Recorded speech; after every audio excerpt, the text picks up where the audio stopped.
Sebagai negara yang terletak di daerah rawan bencana, Indonesia kerap disebut sebagai laboratorium bencana.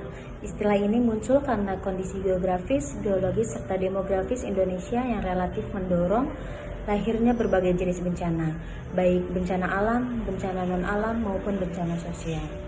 Laporan dari Badan Nasional Penanggulangan Bencana atau BNPB Indonesia menunjukkan bahwa hampir seluruh wilayah Indonesia memiliki risiko bencana yang tinggi, mulai dari risiko banjir, gempa bumi, longsor, hingga letusan gunung berapi.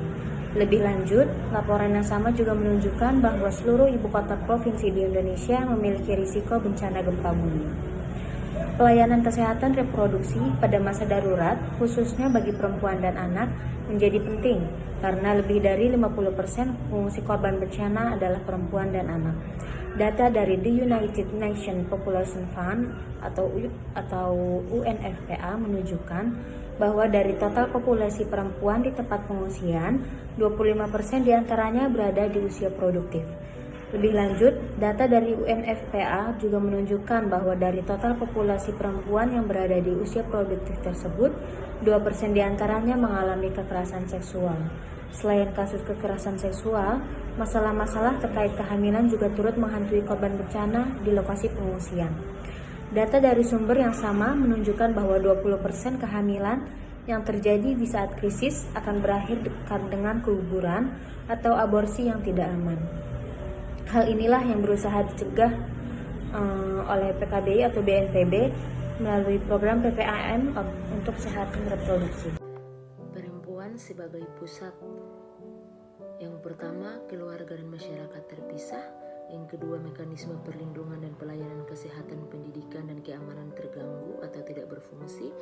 Dan yang ketiga, mekanisme dukungan masyarakat tidak berfungsi. Yang keempat, perempuan lebih rentan daripada laki-laki. Yang kelima, kondisi normal 1 di antara 3 perempuan mengalami kekerasan. Dan yang keenam, kekerasan terhadap perempuan meningkat situasi krisis. Hak perempuan dan remaja perempuan. Situasi krisis meningkatkan risiko hal yang sudah berisiko. Poin yang pertama, kurangnya perawatan dan layanan kebidanan meningkatkan kematian ibu. Poin kedua, meningkatnya risiko komplikasi kehamilan dan persalinan karena kurangnya asupan dan gizi.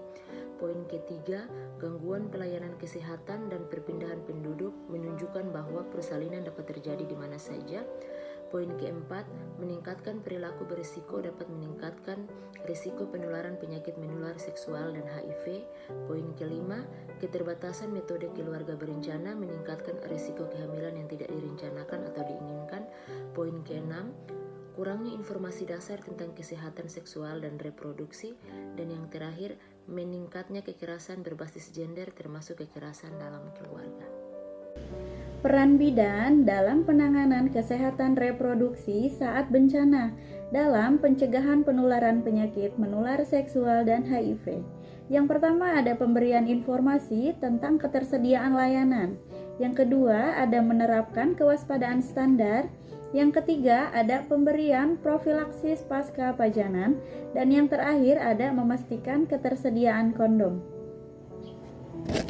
Mencegah meningkatnya kesakitan dan kematian maternal dan neonatal seperti pelayanan Kespro di tenda atau Poskespro, memberikan layanan pertolongan persalinan atau kegawat daruratan maternal dan neonatal, serta melaporkan ketersediaan alat kontrasepsi dan obat-obatan yang mencukupi.